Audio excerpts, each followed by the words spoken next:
Good day everyone. Magandang araw po, umaga, tanghali o gabi. Ang mahalaga, tayo po ay buhay pa rin pagkatapos ng malakas na Ulysses, ayan, na bagyo. At ang Panginoon ay nandun pa rin at ang kanyang pag-ibig at katapatan. Pero bago po tayo magpatuloy sa ating pagtalakay sa mga salita ng Diyos, sa araw na ito tayo po sandali ay yumuko at manalangin. Lord, thank you so much, Lord. Ang iyong gabay at patnubay ang siyang inihiling namin sa oras na ito. Patnubayan niyo po kami at gabayan niyo kami. Hayaan niyo na maging liwanag sa aming kaisipan ang iyong mga salita upang maipamuhay namin ang buhay na gusto niyong ipamuhay namin ayon sa iyong kalooban. Salamat po, Holy Spirit, sa iyong gabay at patnubay. And this is our prayer, Father, in Jesus' name of Nazareth. Amen. Amen. Amen. Ang ating po topic ngayong araw na ito ay patungkol sa Christian family. Pwede rin i-apply ang ating usapan hindi lang sa Christian family, kundi sa bawat family na nakikinig sa araw na ito. At ito po ay may pinamagatan na 5 areas that Satan attack a family. 5 areas that Satan attacks a family. 5 bahagi o anggulo na kung paano umaatake, kung saan tayo inaatake ni Satanas sa ating buhay o sa ating pamilya. Ang ating pong text ay kukunin natin mula sa aklat ni Job, kay Pedro, ganun din kay Lucas at kay San Juan.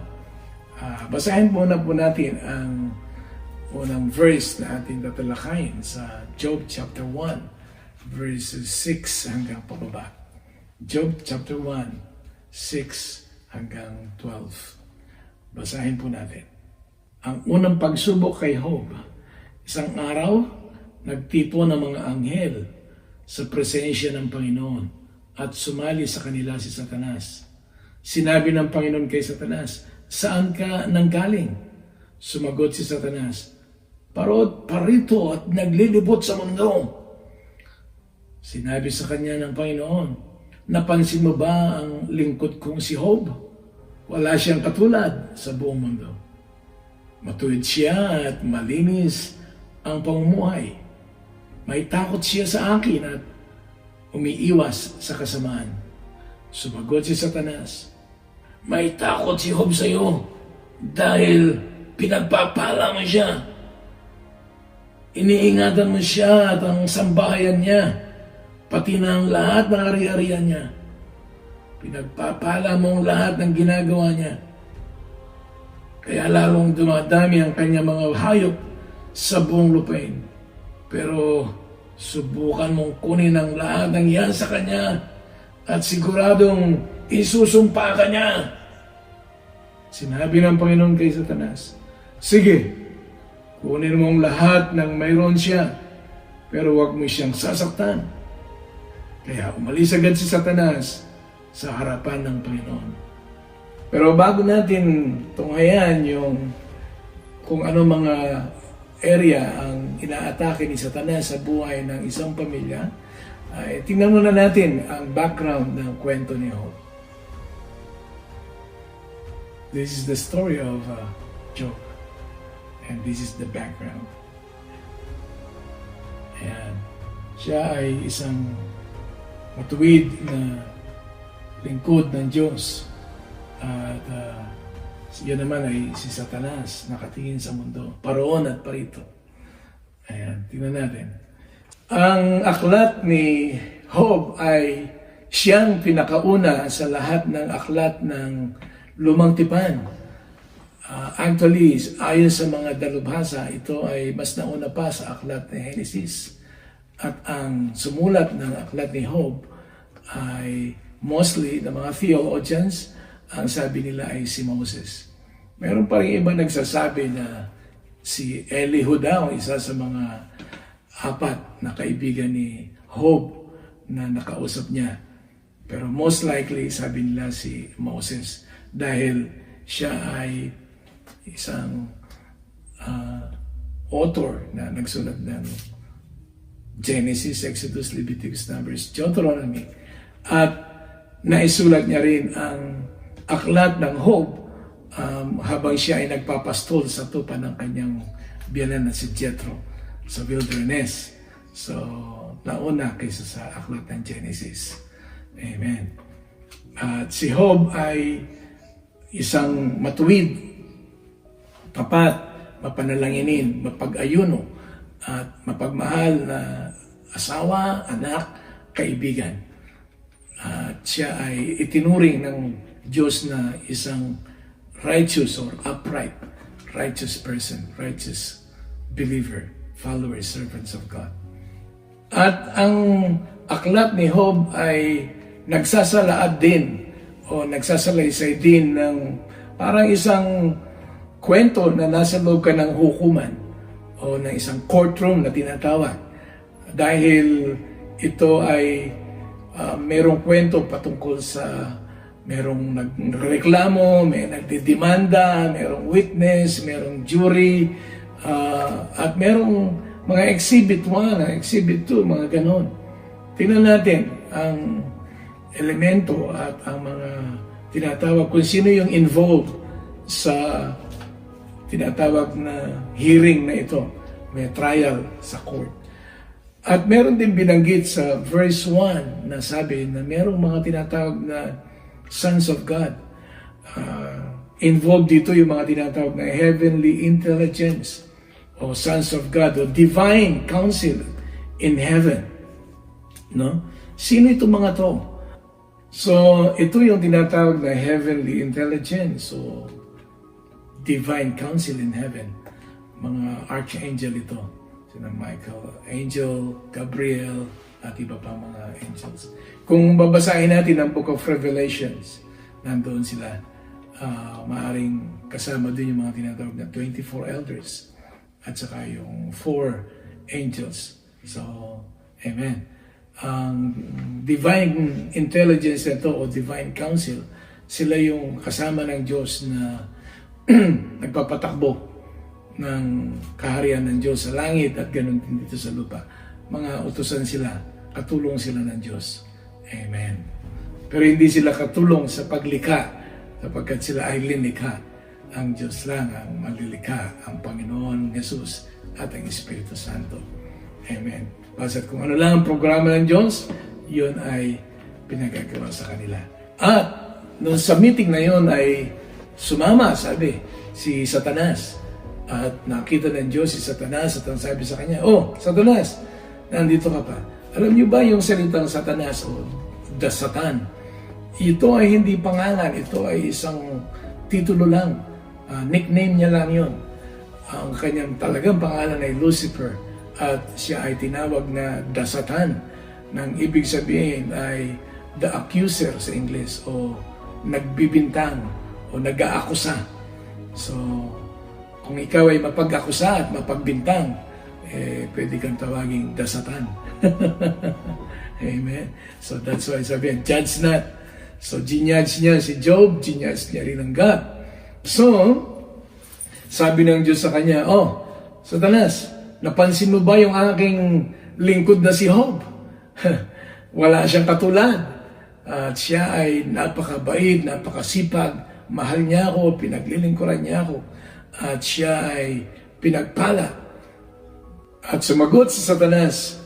Sinagot niya ang ating Panginoong Diyos. Sabi niya, "Kaya ka lang sinasamba at pinaglilingkuran ni Job ay dahil sa pinagpapala mo siya, dahil sa marami kang binibigay sa kanya.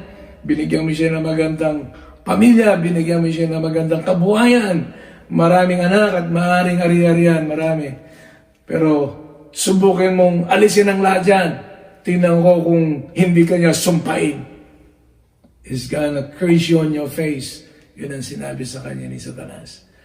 At ang sabi ng Diyos, "Ganun ba? O sige. Sige, gawin mo. Pinahihintulutan kita. Pero sa isang kondisyon, huwag mo lang kukunin ang kanyang buhay. Sapagkat ang kanyang buhay ay sa akin." Meron akong nakuhang isang lesson dito, isang katotohanan mula sa verse na to, na nag-usap-usap sila doon sa langit, nag-meeting sila doon sa langit tungkol sa buhay ni Job. Itong nakita ko na bago magkaroon ng pangyayari dito sa lupa, ay nagkakaroon muna ng pangyayari doon sa langit. So, sabi nga, kung ano yung nangyayari sa atin ngayon dito sa lupa, ay napag-usapan na doon sa langit. Kumbaga sa nagluluto, naluto na doon sa langit. Parang meron yun sa kinalalaman doon sa sinabi ng Panginoong Yesus na kung ano man ang talian ninyo dito sa lupa ay tinalian na doon sa langit. Sabi, tinalian, hindi yung tatalian pa lang. So kung ano yung tatalian nyo dito sa lupa o tinalian nyo sa lupa ay natalian na doon sa langit. Kung anong kakalagan ninyo sa lupa ay nakalag na doon sa langit. Para bang nauna doon tapos repercussion na lang yun dito o yung sagot na lang yun nandito pero nauna na doon. Merong verse sa Bible yun eh. Tingnan natin kung nasaan. Yung versikulo ay nasa Mateo 16:19. Mateo 16:19. Ang sabi rito, ibibigay ko sa inyo ang kapangyarihan sa kaharian ng Diyos. Ano man ang ipagbawal mo sa lupa ay ipagbabawal din sa langit. At ano man ang ipagpahintulot mo sa lupa ay ipahintulot din sa langit. So, sa original, sabi, ano man yung ipagbawal mo dito sa lupa o talian mo dito sa lupa ay tinalian na sa langit. At yung kalagan mo dito sa lupa ay kinalagan na sa langit. Para bang mas nauna kaysa sa langit, kaysa dito sa lupa. So, mas nauna sa langit kaysa sa lupa. So, maaaring yun ng isang katotohanan na bago mangyari dito sa lupa, ano man ang mangyari dito sa lupa ay napag-usapan na, nagawa na doon sa langit. Isang mystery yun, isang mystery, napakalalim na misteryo. Hindi natin maunawaan pero yan ay katotohanan. At kung hindi lang mangyari ay hindi natin malalaman. Tingnan natin kung ano yung mga elemento sa isang korte, kung paano sila nagkakaroon ng trial o ng tinatawag na demandahan, mga elemento, mga characters kung sino yung mga nandoon. Tingnan natin. So, the accuser o yung tinatawag na nag-a-accuse sa kanila, nagdidemanda, ay walang iba kundi si Satanas. At ganun din, ang judge naman o ang nasa depensa ay ang tinatawag na ang ating Diyos, defense attorney. And then, may mga ebidensya rin na ini-examine siya at ang mga idinidemanda ay si Job at ang kaso ni Job na pinagbintangan siya ni Satanas na kaya lang siya naglilingkod sa Diyos at sumasamba ay dahil sa pinagpapala siya ng Diyos.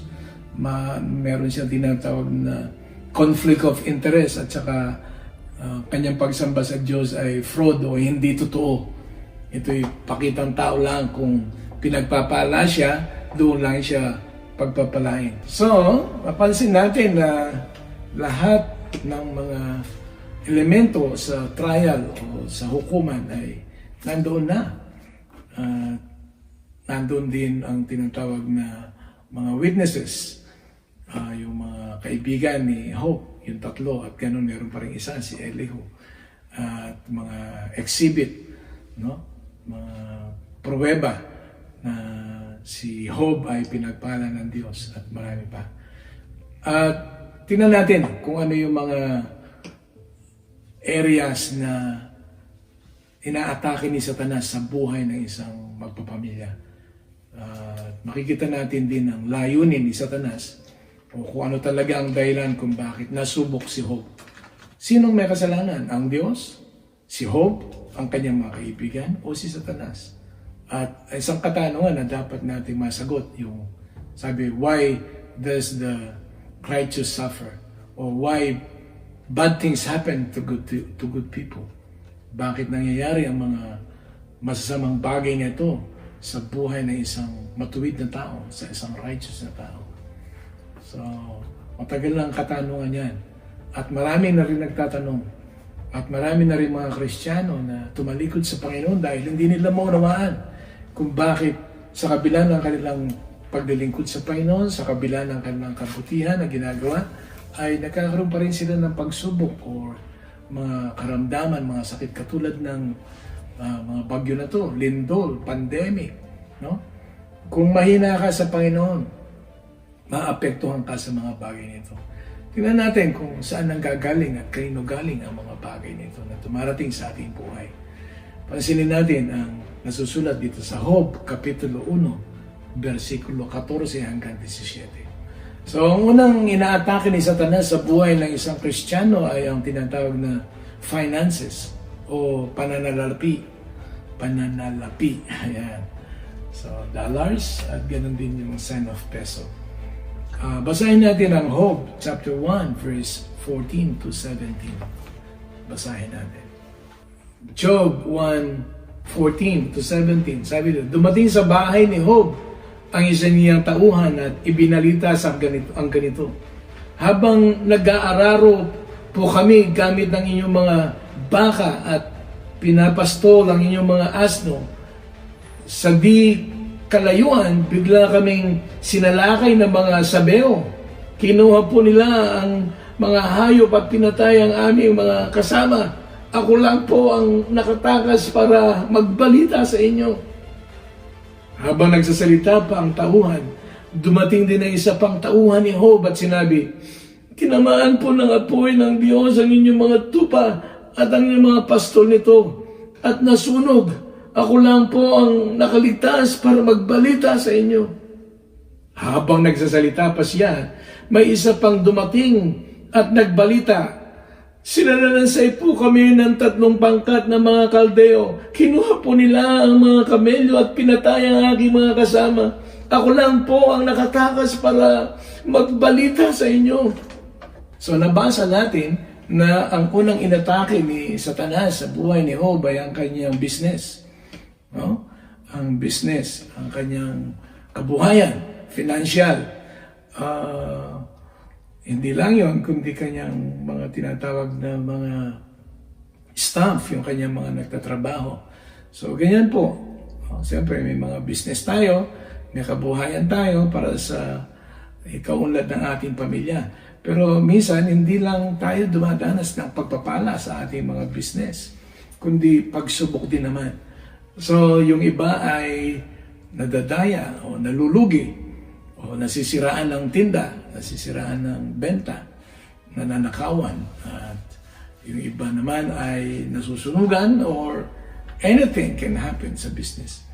At kung medyo mahina ang hawak mo sa Panginoon at kapit mo sa Panginoon at hindi tama ang iyong tingin sa mga nangyayaring iyon, ayon sa iyong relasyon sa Panginoon at ang relasyon sa iyo ng Panginoon ay maapektuhan ka. Alam niyo, mayroong kasabihan na money is a good servant, but it's a bad boss. Money is a good servant, but it's a bad boss. Magandang katulong ang pera, pero napakasamang maging boss mo siya. Kasi sabi nga, hindi masama ang humawak ng pera, ang masama ay ang hawakan ka ng pera. So, hayaan natin na tayo ang humawak ng pera, hindi tayo yung hawakan ng pera. Kasi pag hinawakan ka ng pera, magbabago ka. Meron kaming kasabihan dito sa Australia na paano mo malalaman na isang Filipino ay mukhang pera? Sabi nila, tingnan mo daw sa mata. Tingnan mo raw sa mata. Malalaman mo ng isang tao ay mukhang pera. Ha? Paano? Tingnan mo sa mata. Yung kaliwa, dollars. Yung kanan, peso. Ayan. Meron siyang sign of dollars sa kaliwa. Sa kanan naman ay sign of peso. Joke lang. Joke lang. So, money is a good servant, but a bad boss. So, wag nating hayaan na tayo ay hawakan ng pera, manduhan ng pera, kundi tayo ang humawak at magmando sa pera. Mark chapter 8, verse 36. Sabi, what shall it profit a man if he gain the whole world and lose his own soul. Sabi sa Tagalog, anong mapapala ng isang tao kung makamtan niya naman ang pag-aari ng buong mundo. Pero kung mapapahamak naman ang kanyang espiritu sa impyerno, anong mapapala mo? So yun ang lahat ng kayamanan, mga bangko, mga lahat, mga gasoline station, mga pag-aari dyan, grocery, sa'yo na lahat yan. Pero kung ikaw ay mapupunta sa impyerno, dahil sa kabuhayan na ginagawa mo na hindi naayos sa harap ng Panginoon at sa harap ng tao, dinadaya mo ang kapwa mo tao at linoloko mo ang sarili mo sa mga bisyo. Dulot nito, mapapahama ka, wala kang pakinabang sa akin. So, this is our prayer, ang pamilya ko, itong prayer namin, that the time, the talent, and the treasure that God gives us and keep on giving us, ay ma-convert namin ito na something that has an eternal value. Gamitin namin yung time, talent, and treasure, mga bagay nito para sa gawain ng Panginoon, sa pagtulong sa mga tao na nangangailangan, para lumawak ang kaharian ng Diyos inside us and outside of us. So, praise the Lord. Amen. So, pangalawang bagay, aspeto sa buhay natin na tinitira tayo ni Satanas, inaatake niya tayo, ay yung tinatawag na children o yung ating mga anak, mga mahal sa buhay ng mga anak natin. Basahin natin ang Job chapter 1 verses 18 and 19. Sabi nito, habang nagsasalita pa siya, may isa pang dumating at nagbalita. Habang nagkakasayahan po ang inyong mga anak sa bahay ng kanilang nakatatandang kapatid, bigla pong dumating ang malakas na hangin mula sa ilang at nawasak po ang bahay. Nabagsakan po ang inyong mga anak at namatay silang lahat. Ako lang po ang nakaligtas para magbalita sa inyo. So, ang pangalawang anggulo na inaatake ng kaaway natin na si Satanas sa buhay ng isang pamilya ay ang mga anak. Ang mga bata po, mga anak natin ay kaloob sila ng Diyos sa atin. They are God's gift to us. Ano man yan, sino man yan, no? Sila ay kaloob ng Diyos sa atin, ng mga buhay natin. Amen. Siya ang ating mga bunga. Kumbaga sa business, mga puhunan natin yan. At kung maalagaan ng maayos, magkakapamilya din sila, magkakaapo. So yun na yung ating mga tubo. So, ang dapat lang natin gawin sa kanila ay we just have to lay the foundation para sa kanila. So, ilalagay natin yung pundasyon. At ayon sa Bible, mayroong mga nagtatayo ng bahay na ang ginagamit na pundasyon ay buhanginan o sa buhangin. Tinatayo yung bahay nila sa itaas ng buhangin.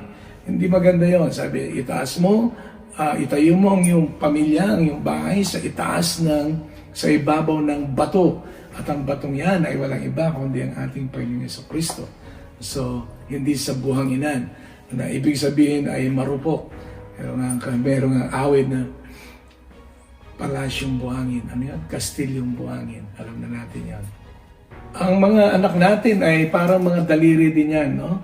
5 daliri at galing sila sa isang palad o sa isang kamay. So, iba-iba yung mga anak natin. Iba-ibang mga ugali niyan. Iba-ibang mga ugali niyan. Iba-ibang mga katangian niyan.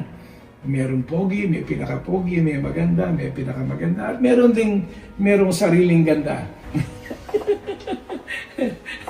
At meron sariling talento. Ayan, meron din sa sariling daan, sariling ugali, sariling gawa. Ayan, hindi mo mapupuro lahat yan, di ba? Pero ang kagandahan, lahat yan ay galing sa Diyos. Kaya lang, dapat nilang matagpuan kung sino sila at kung ano sila. They should know their purpose in life. Kasi unless na malaman nila ang purpose nila sa kanilang buhay, mag-experiment yan. At kapag nag-experiment yan, katulad sa eskwelahan, it's either saktan nila ang sarili, makasakit sila sa iba, o masunog silang lahat. So, we just have to lay the foundations, teach them what the Bible says. Ito ang banal na salita ng Diyos. Ito ang magandang pundasyon para sa kanila. Kaya nga sabi, train up a child on the way they should go. So when they get old, they will not depart from it. Amen.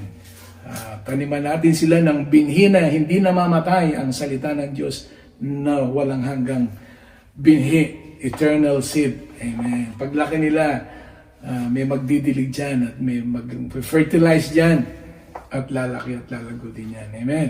So, iba-iba sila. Iba-iba sila. Ngayon, ang nangyayari, dahil maliit pa lang sila, dinidictate natin kung anong dapat nilang gawin, dinidiktahan natin sila.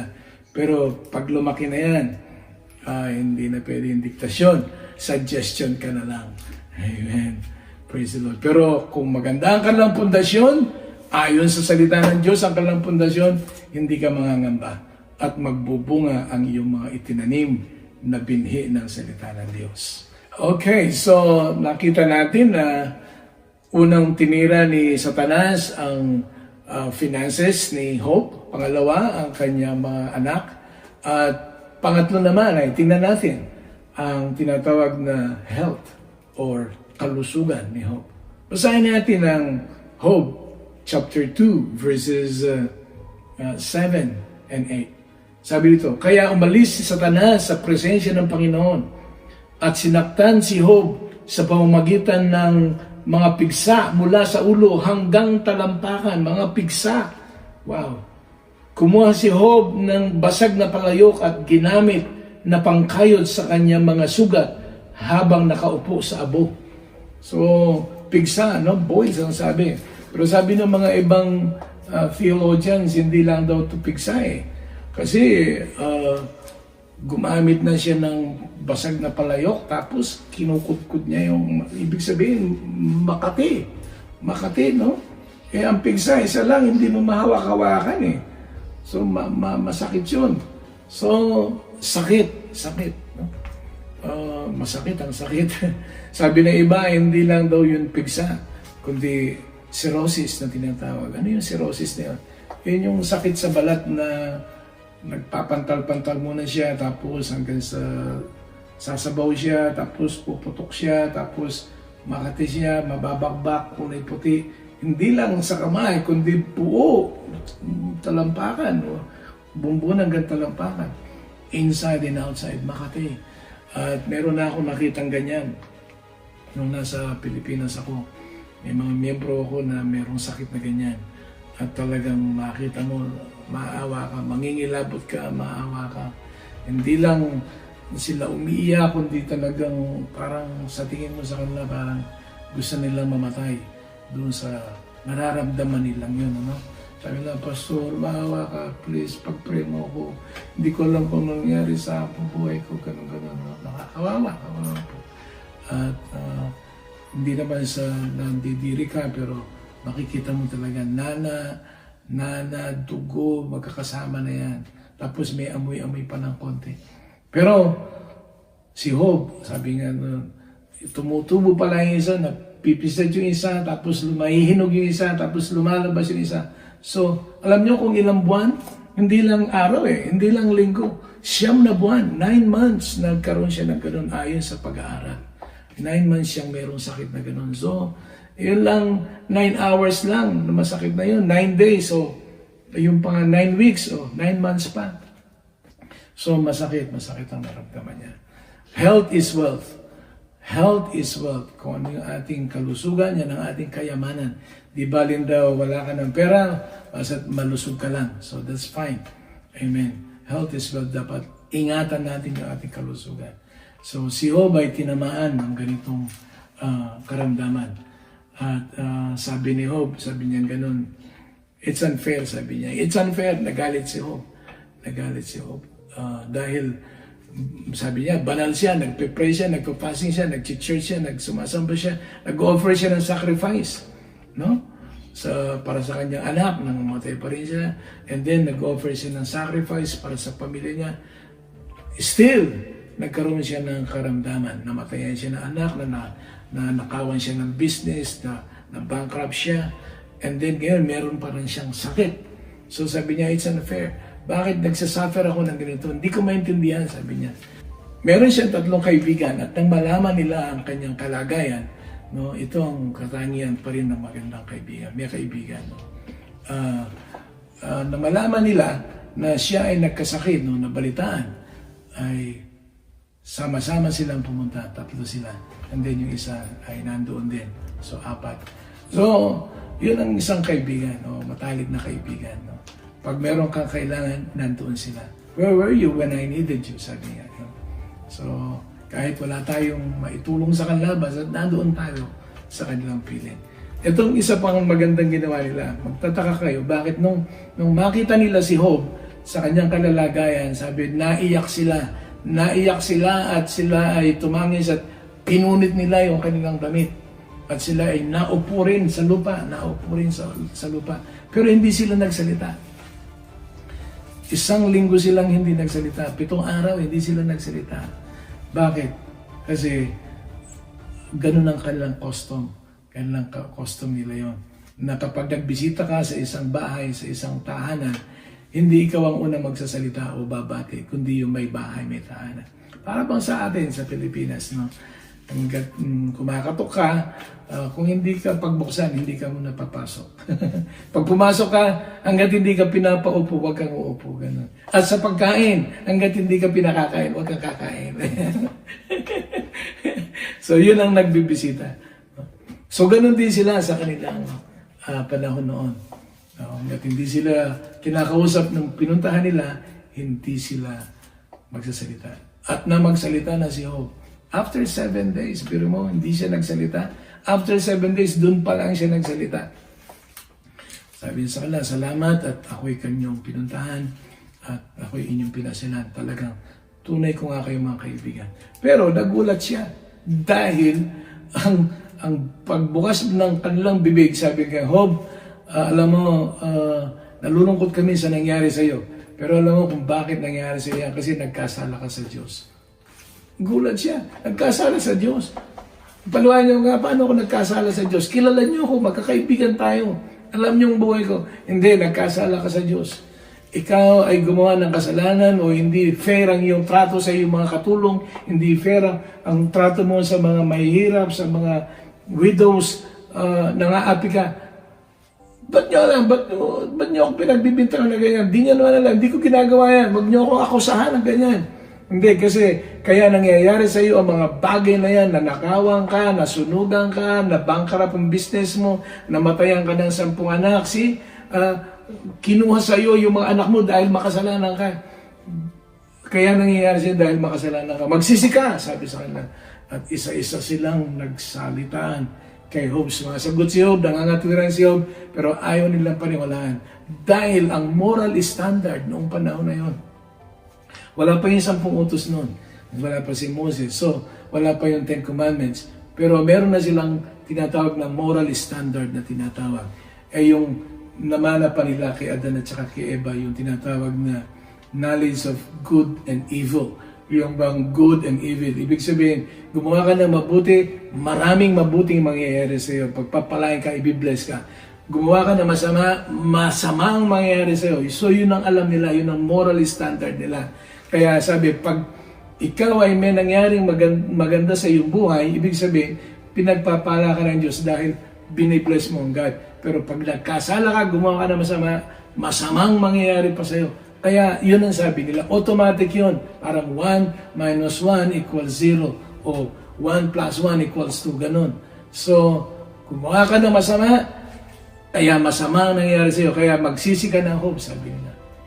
Then ang sabi niyo, hindi nyo alam ang sinasabi nyo, binibintangan nyo ako, banal ako, nagba-Bible study ako, nagpe-prayer and fasting ako, nag-church ako, nagtatights ako, lahat ginagawa ko.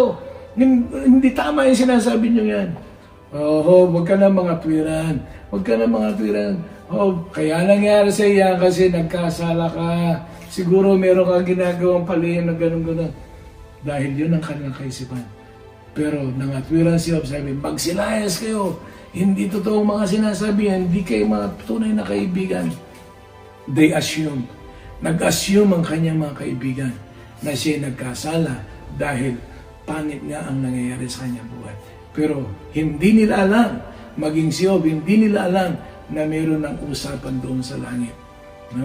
Inakuhasahan siya ni Satanas na kaya siya naglilingkod sa Diyos. Kaya siya nagpupuri sa Diyos, nagsasamba sa Diyos, nagbibigay ng tithes and love offering dahil meron siyang conflict of interest. Ginawa niyang business daw ang Diyos. Namumuhunan siya doon para kumita siya galing sa Diyos. Hindi talaga totoo ang pagsamba niyan. No? Ginagawa lang ni Job yan para pagpalain mo siya. Pero bakit di mo kung bigyan ng pahintulot? Sirain ko ang buhay niyan. Sirain ko ang kabuhayan at pamilya niyan. Tingnan ko kung paglingkarin ka pa rin niya. Di nila alam yun. Di nila alam yun. So, hindi lang physical health ang tinitira ni Satanas sa buhay ng mga tao. Meron din tinatawag na emotional health, tinatawag na sa heart, no? Merong tinatawag din sa mental health din as well. Yung mga depressed, mga stress, lahat ng ganyan.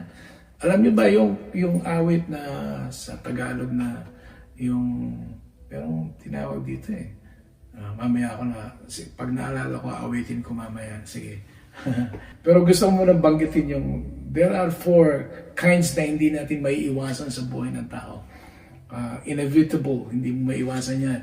Na kapag dumating yan sa buhay mo, sino ka man, ano ka man, nasaan ka man, ano man ang pinag-aralan mo, o saan ka man basa nakatira. Pag dumating ang 4 na to, hindi mo sigurado maiiwasan.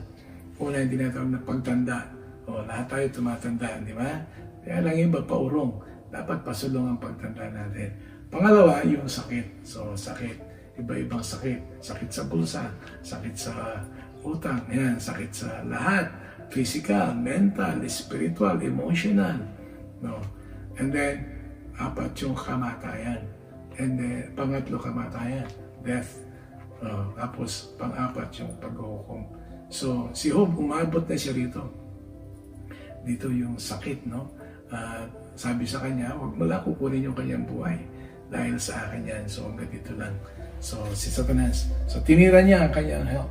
So, huwag mo nga minsan, pinagbibintangan natin si Satanas na, kaya ako nagkasakit dahil kay Satanas, pinasakit niya ako. Hindi. Minsan, kaya ka nagkakasakit hindi dahil kay Satanas, kundi dahil na rin sa'yo. Masyado kang matakaw. Bawal ng asin. Nagsasawsaw ka pa ng asin. Bawal na yung asukal. Nagmimerienda ka pa ng asukal. Kaya yan. Diba? So dahil yun ang kahinaan mo, para bang tinutokso mo si Satanas para tuksuhin ka niya.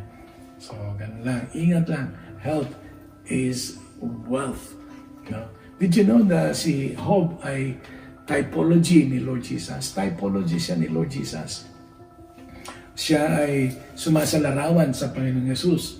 No, kasi nagreklamo siya, sabi niya, it's unfair, sabi niya, hindi ko gawa to, hindi ko kasalanan to, wala akong kasalanan, bakit pinarurusaan niyo ako ng ganito? Wala akong kasalanan. So, ganun din ang Panginoong Yesus, di ba? Nahirapan siya, pinahirapan siya. Wala siyang kasalanan, pero pinahirapan siya. Dahil siya ay inakusahan din. He was accused as well. So, si Job ay typology ni Lord Jesus Christ that they are the suffering servant to suffer for the sins of others. So, yan ang ibig sabihin. To suffer for the sins of others. Kasi sabi ni Job, wala akong kasalanan. But then sabi niya, God, why have you forsaken me, God? Why you're doing this to me? Why have you forsaken me? Ganon din ang sinabi ni Lord Jesus, di ba? Doon sa cross, sabi niya, Father, why are you forsaken me? Sabi niya ganon. And then, at the end, nung ma-realize ni Job na kung bakit siya nagsasuffer, kung bakit siya nagkaroon ng ganon na pagsubok, ay dahil ang may kagagawan ay si Satanas, hindi ang Diyos. So sabi niya, sorry Lord, okay na, it makes sense to me na Lord. Sorry okay lang. Tao lang po, tao lang. Pasensya na po Lord, tao lang po. So ganoon din ang sinabi mo, Father, into thine hands I commit my spirit. Amen. So yun po. Kaya typology sila, they are the suffering servant. So typology siya ni Lord Jesus because Lord Jesus suffered for our own sins as well. Not out of His own fault or out of His own sin, but for the sins of others. Isaiah 53:4, by His stripe we are healed. No? Nasaktan siya, pinarusaan siya dahil sa kasalanan natin. At dahil doon tayo ay nagkaroon ng kagalingan sa ating mga karamdaman dahil sa kanyang mga sugat na tinamo. doon sa pagpaparusa sa kanya. So, tatlong bagay na ilahat natin. Una, yung kanyang ari-arian, finances. Pangalawa, ano? Okay, very good. Children. Pangatlo ay health. Health, yes, tama. So, ingat tayo sa ating mga kalusugan. And then, yung pang-apat ay ito, yung tinatawag na relationships. Yung kanyang relasyon. Relasyon sa kanyang mga kaibigan, kanyang asawa, kahit anong karelasyon. So, basta yun lang ay naaayon sa matuwid at magandang relasyon. Okay, basahin natin kung anong ibig sabihin din sa relationships niya. Job chapter 2 verses 9 and 10. Sinabi sa kanya ng asawa niya, ano? Tapat ka pa rin ba sa iyong Diyos? Sumpain mo na siya at nang mamatay ka na. Sumagot si Job, nagsasalita ka ng walang kabuluhan. Mabubuting bagay lang bang tatanggapin natin mula sa Diyos at hindi na masama? Sa kabila ng lahat ng nangyari kay Job ay hindi siya nagkasala kahit sa pananalita. Amen. So, relationships. Speaking of relationship with Job, did you know na maliban sa kanyang buhay, mayroon pang dalawang bagay na hindi naalis sa kanya? No? Mayroon pang dalawang bagay na natira sa kanya. Ano yun? Isipin ninyo. Nice try. Okay. Unang isa pa na hindi nawala sa kanya ay yung kanyang tinatawag na tatlong kaibigan niya. Actually, 4 yun. So, yung kaibigan niya hindi nawala sa kanya. Nawala sa kanya yung kanyang ari-arian, yung kanyang mga anak, yung kanyang kalusugan. Pero yung kanyang kaibigan ay hindi nawala sa kanya. Bagamat pinalayas niya sila, nagalit siya kasi pinagbintangan siya. Pero bakit hindi nawala? Hindi nawala. Ba't hindi kinuha ni Satanas yung kanyang mga kaibigan? Kasi ang buhay na walang kaibigan ay walang kahulugan. Lalim ano? Ang buhay na walang kaibigan ay walang kahulugan. Meron nga kasabihan sa English, no man is an island. Because we need a little help from our friends. But we have to set boundaries. Ayan, boundaries. Hindi sobra, hindi naman kulang, hindi tama lang. Hindi tayo nakakasakit, hindi tayo masasaktan, kundi masaya. So, ang buhay na walang kaibigan ay walang kabuluhan. Pangalawa na hindi nawala sa kanya ay ano? Yung biyanan. Asawa niya hindi nawala sa kanya. Bakit? Bakit? Ba't di nawala sa kanya? Kasi sabi nga sa Peter na ikaw at ang asawa mo ay iisa sa tingin ng Panginoon. So, hindi nawala yung asawa niya dahil sabi nga, kapag nawala yung asawa mo, ay daramdamin mo. Kahit anong ugali niyan, daramdamin mo pa rin siya. Kaya sabihin mo sa iyong asawa, daramdamin mo rin ako pag nawala ako. Alright. So, kaya hindi kinuha yung kanyang asawa kasi iisa lang sila. Para na rin pinatay mo yung isa kapag kinuha mo yung isa. So, dalawang bagay ang hindi nawala sa kanya. Relationships. Napakahalaga niyan. So, dapat nating alagaan. At yan ay mga kayamanan natin na bigay sa atin ng Panginoon. Kaya atin silang pagyamanin. Pero minsan, ang relationship ay nagagamit din ng kaaway. Nagagamit ng kaaway, ng kalaban. Katulad yung mga kaibigan niya. Nag-assume sila. Kasi ang rule noon ay pag may nangyari masama sa'yo, masama ang ginawa mo. Pag maraming magandang bagay na nangyari sa'yo, magandang ginawa mo. So nag-assume sila na yung nangyayari kay Job ay dahil nagkasala siya. So, on the other hand, hindi rin maganda yun na bibintangan mo yung kaibigan mo, hindi mo naman alam ang nangyari. Sabi nga, you just know what you know, and you don't know what you don't know.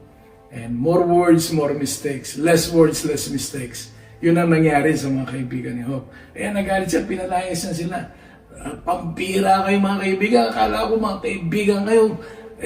Ganyan pa ang ginagawa niya sa akin. Imbis na bigyan niyo ko ng paglubag-loob pinasama niyo pang lalo ang aking kalooban. So, hindi sila talaga kaibigan. Pinalayas niya sila. At meron isang kaibigan na dumating, si Elihu, na pinagtanggol niya ang Diyos kay Job. No? Pinagtanggol niya ang Diyos kay Job. Yun ang tama. Tama yung si Elihu. So, sa asawa naman ni Job, ang sabi niyang asawa niya, hanggang ngayon ba nagpipray ka pa, namatayan ka na ng anak, nag-bankrupt ka na, no? Tapos nagkasakit ka pa, hanggang ngayon ba nagpipray ka pa rin, nagpa-fasting ka pa rin, tumatawag ka pa sa Diyos mo, sumpain mo na yung Diyos mo, at pagkatapos magpakamatay ka na, para mamatay ka na. Sumagot si Job, sabi niya, pambira ka, babae ka.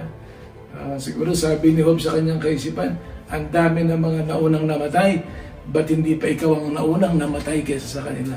Dahil sa sama ng ugali mo. Tatanggap ka lang ba ng, magbibigay ka lang ba ng pagpupuri sa Diyos kung ikaw ay pinagpapala? Kung hindi na, susumpain mo ng Diyos, pambihira ka, babae ka.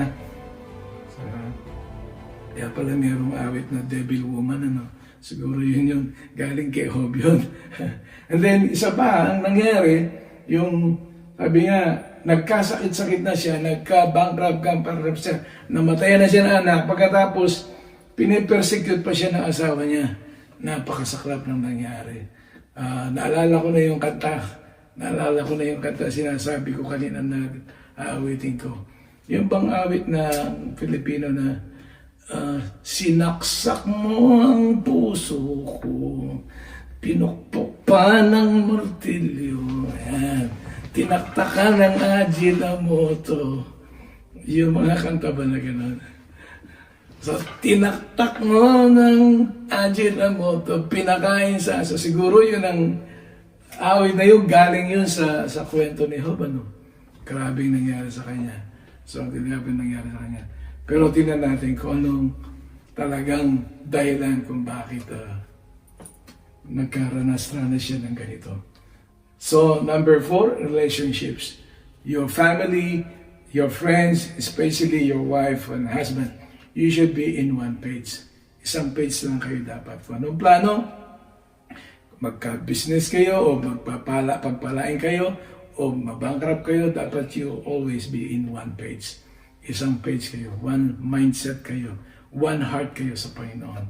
Ang priority pa rin ay ang pamilya, hindi ang negosyo. Okay, panglima po. Number 5, spiritual life.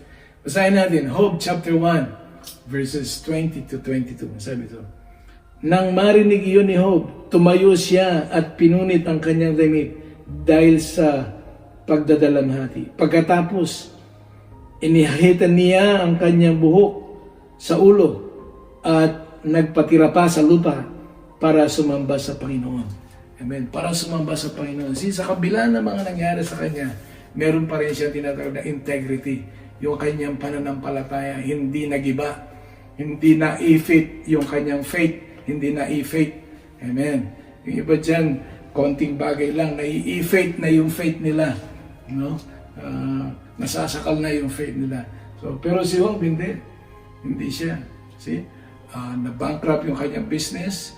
Namatayan siya ng 10 anak niya, and then naapektuhan pa yung health niya, nagkasakit siya, no? 9 months, and then yung kanyang spiritual life, inatake pa rin ni Satanas. No? Dahil sa mga nangyaring yun, ang sabi nga ni Satanas, kaya siya nagpupuri sa iyo, kaya siya sumasamba sa iyo, siya nagtatides, nag-alab offering, nagpapastor, kaya nag-worker yan, nag-volunteer, dahil binibless mo. Alisin mo lahat yan. Tingnan ko kung di ka sumpahin. Pero hindi. Napahiya si Satanas. Doon, nanalo ang kaso ng Diyos at ni Job. Napatunayan nga ni Job na totoo siya. Hindi siya fake. Totoo yung ginagawa niya. Kasi sabi niya, the Lord giveth, the Lord taketh. Binigyan ako nito ni Lord. Lumabas ako sa sinapupunan ng aking magulang na walang dala-dala. Babalik ako sa Kanya na walang dala. Purihin ang Diyos. Blessed be the name of the Lord. Nawa, ganun ang mga sagot natin. No? Sa COVID na yan, nangyayari sa Ulysses na bagyo na yan, nangyari, o ano man pagsubok sa business mo, sa health mo, sabihin mo pa rin sa Panginoon, Satanas, hindi mo ko makukuha. My Redeemer lives. Ang Diyos ko buhay. Ang Diyos ko buhay. Amen. Mamatay man ako, mawala man ako, haharap ako sa Kanya. Amen. Sa Kanya pa rin ako uwi. So, the Lord give it, the Lord take it. Ang Diyos ang nagbigay, sabi niya, ang Diyos pa rin ang kukuha. Purihin ang Panginoon, sambahin ang Panginoon. Diba? Maging ganun tayo. Magkaroon ng trabaho, mawala ng trabaho, mayroong karamdaman, walang karamdaman, o may blessing o wala, may ayuda o walang ayuda. Praise the Lord. Hallelujah pa rin tayo. Kasi ang buhay hindi nasusukat sa kayamanan. Ang buhay, ang ganda ng buhay hindi nasusukat sa sarap ng pagkain. Ang ganda ng buhay hindi nasusukat sa ganda ng kotse, sa ganda ng damit, sa dami ng pera sa bangko. Ang buhay ay nasusukat sa lapit mo sa Panginoon. Amen. Yun ang talagang buhay. Sabi nga, aanuin mo ang buong mundo. Makamtan mo ang lahat yan kung ikaw naman ay mapawawalay sa piling ng Panginoon.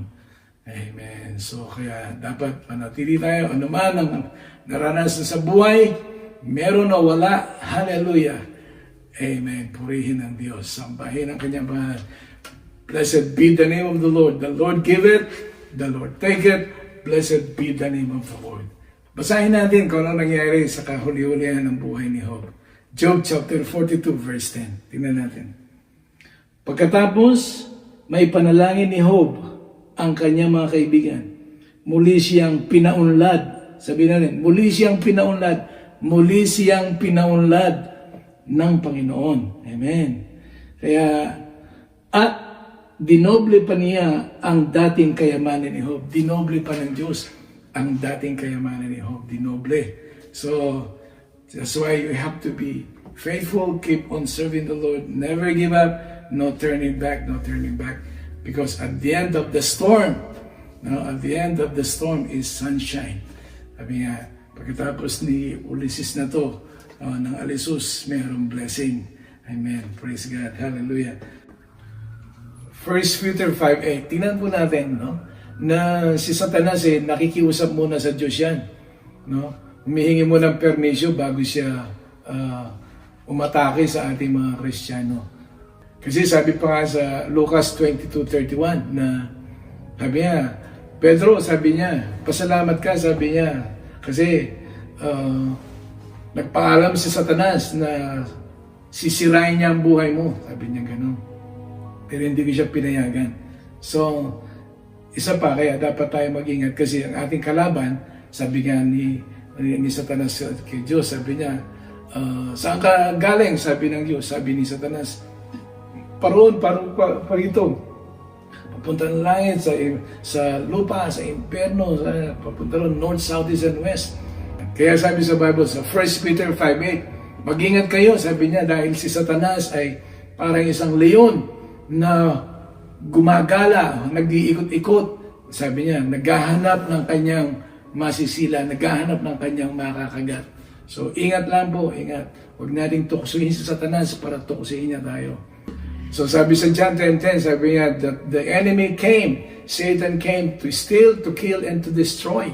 So, yun ang kanyang pakay, talagang sisirain niya ang pananampalataya mo, sisirain niya ang pamilya mo, nanakawin niya ang iyong kalusugan, lahat ng karyarihan mo, at papatayin niya ang iyong pananampalataya. Kaya maganda tayo, lumaban tayo sa Kanya. Huwag lang tayo lumaban sa mga bagay na hindi magaganda na nangyayari sa ating buhay, kundi pati rin sa Kanya. At labanan natin siya sa pamagitan ng salita ng Diyos. Amen.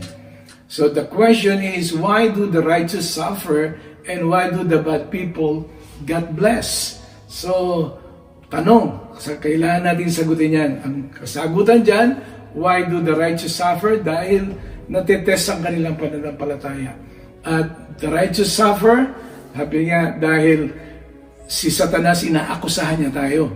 Kaya pinapahintulutan ng Diyos na itest niya tayo dahil tiwala ang Diyos sa atin. Tiwala ang Diyos sa atin. Kaya sabi mo, tiwala kasi ang Diyos sa akin. Kaya pinahintulutan niya yun. At ako rin ay magtitiwala na hindi niya ako iiwanan, ni pababayaan man sa oras ng aking pagsubok. Ipakikipaglaban ko siya katulad kay Job. Pero hindi magiging self-righteous, kundi God's righteous. So maging righteous tayo sa harap ng Diyos, hindi dahil sa tayo ay magkakaroon ng self-righteous o kaya ako binibless ni Lord kasi alam mo naman, mabait ako, pogi ako, maganda ako. Hindi yun. That's self-righteousness. Dapat God's righteousness. Kaya ako binibless ni Lord sapagkat siya ang aking blesser, siya ang aking giver, siya ang aking Abba Father. Yun. Mabait siya sa akin. Hindi yung mabait kasi ako sa Kanya, kaya binibless niya ako. Hindi. Mabait kasi ang Diyos ko. Buhay kasi ang Diyos ko. Yun.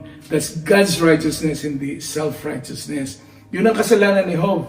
Nagkaroon siya ng self-righteousness. Amen. Now, ngayon, bakit yung mga masasama naman, silang yumayaman, silang magaganda, silang magagandang kotse, silang maraming pera? Bakit? Kasi pinagpapala pa rin sila ng Diyos. Sabi nga, pag umulan, pinauulanan pa rin sila ng Diyos. Sumikat ang araw, pinasisigatan pa rin sila ng Diyos. Para maaari sa mga bagay na yun na binibigay sa kanila ng Diyos, makita nila nagbagamag ganun na ugali nila sa tao at sa Diyos at sa magulang nila, pinagpapala pa rin sila. Pero kung hindi na sila magbalik loob sa Diyos at hindi sila magbago, nasa kanila na yun. Hindi na nila masisisi ang Diyos. Tsaka isa pa, siguro mas masipag sila kaysa sa mga Kristiyano. Mas matyaga sila sa mga Kristiyano. Siyempre, sabi nga, kung ano yung ginawa mo, yun ang aanihin mo. So, pero at the end, hindi pa rin sila masaya. Meron lang silang happiness dahil may mga happening sila, pero wala silang joy. Wala silang joy. Bakit? Kasi J-O-Y dapat. Sa kanila, hindi. Y-O-J. You, others, Jesus. Hinuli nila si Lord Jesus. Dapat para magkaroon ka ng joy sa buhay mo, meron o wala, may ayuda o wala, may pera o wala, may boyfriend o girlfriend o wala, dapat Lord Jesus, others, and then yourself. Okay, so pagkatapos ng Ulysses na to, blessings ang mangyayari. Amen. So, basta't hawak lang sa Panginoon at sa mga pangako ng Panginoon that I'll never leave you nor forsake you. At ang sabi doon, dinoble ng Diyos ang mga nawala kay Job. Yung anak niya ay nawala yung 10, tapos sabi naging 20. Paano naging 20? Nagkaanak pa siya ng another 10. Yung 10 nandun, daw patay sila sa harap ng tao, pero sa Diyos buhay sila. So kaya 20. Amen, 10 dito, tsaka yung 10 doon. And then yung pag-aari niya, sabi niya, ay lumawak ulit. Yumaman siya muli, naging double siya.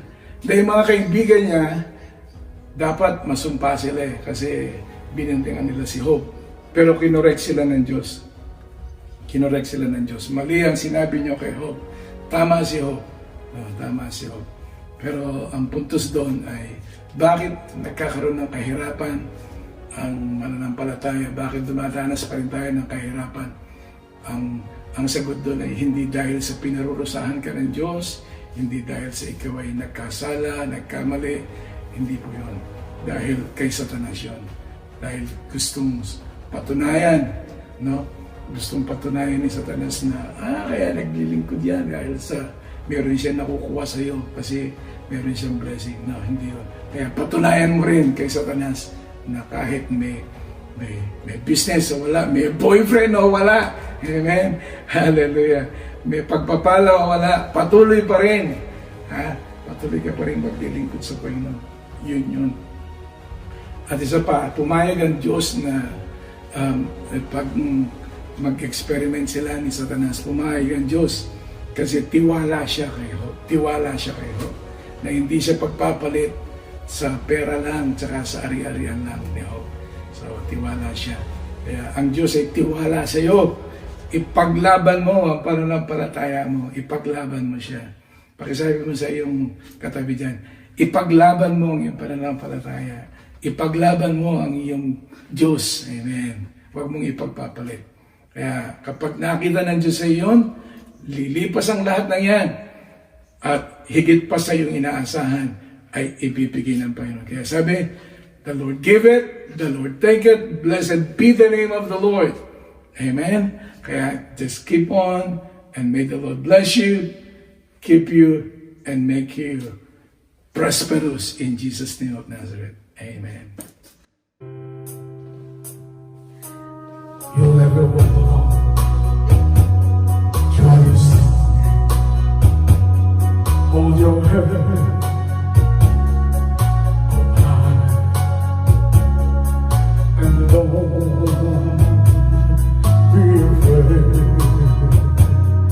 of the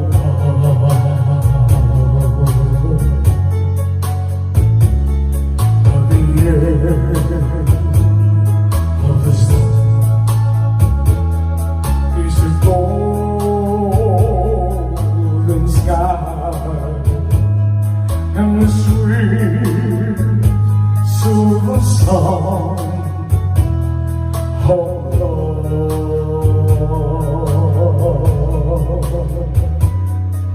Walk on to the wind, walk on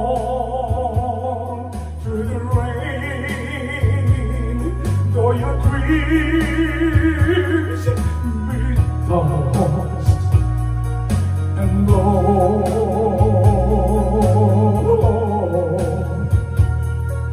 Walk on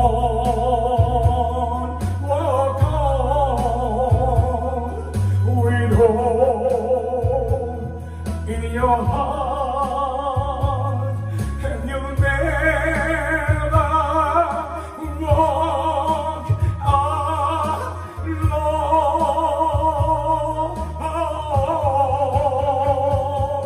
You'll never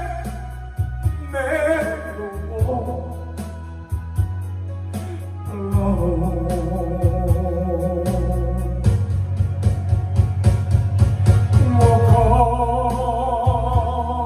Walk on with hope in your heart, and you'll never walk alone.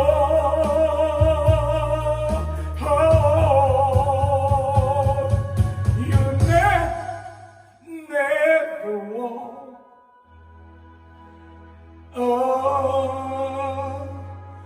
alone.